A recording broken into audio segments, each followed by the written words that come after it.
Cultural radical engagement is an invitation to come together intentionally, to really share experiences that put us in touch with our humanity, and also to share stories that we can spread in order to reclaim connection as a vital resource.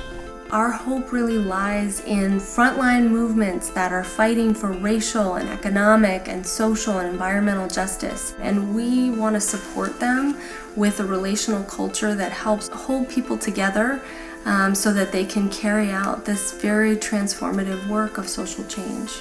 The biggest challenge in community organizing today is that people are feeling alone, because there's this new idea that we can do things by ourselves, that we can be self-sufficient, that we can not go to the community but go to the market or go to the store or go to a therapist or whatever to meet our needs. And the awesome thing that the cultural radical engagement is doing is that it's challenging this new idea, right? That we can do that by actually having practices that are intentionally rebuilding the community that we have lost. We believe that our work is important because as our society, we have been wounded by generations of prejudice and trauma and separation. We need to show up empathically across vast differences.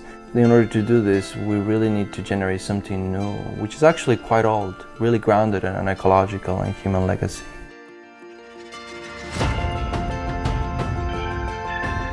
Participants come to the training and they get a new experience of being with one another.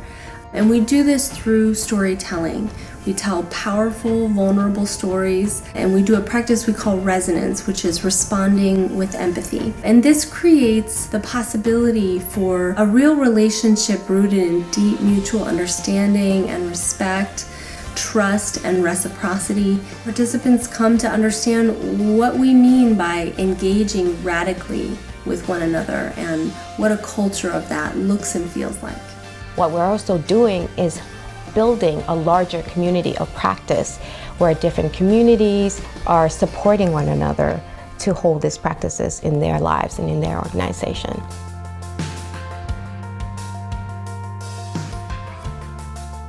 We are part of Cosecha, which is a national nonviolent movement that's working to win permanent protection, dignity, and respect for immigrants in this country. 5 of us went, and it was beautiful.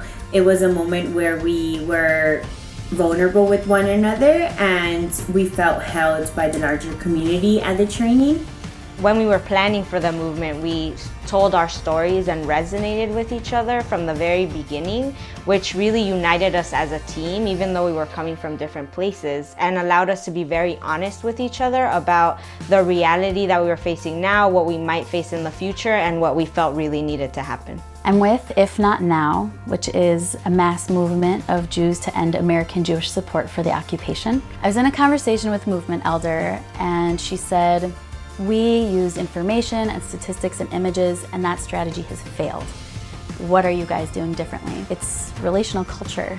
That's the difference. We have sent our folks to trainings with Relational Center, and we've integrated it into all of our trainings, all of our meetings, as a profound way that we are connected to each other. We're telling our stories, we're being vulnerable with each other to really see what is at risk for each of us in this work and to really show up in support and in fierceness. I felt a lot of pain by being an isolated leader.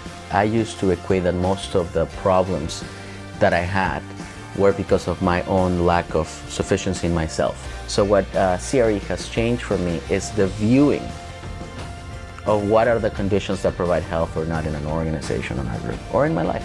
For me, I've learned how to talk about and think about support. And I've seen everyone else in the movement starting to think about it as well. This has the possibility of connecting people to something that's bigger than themselves. And once they see themselves as part of something larger, they can tap into a power that they can bring into life. And that's what's incredible about relational work.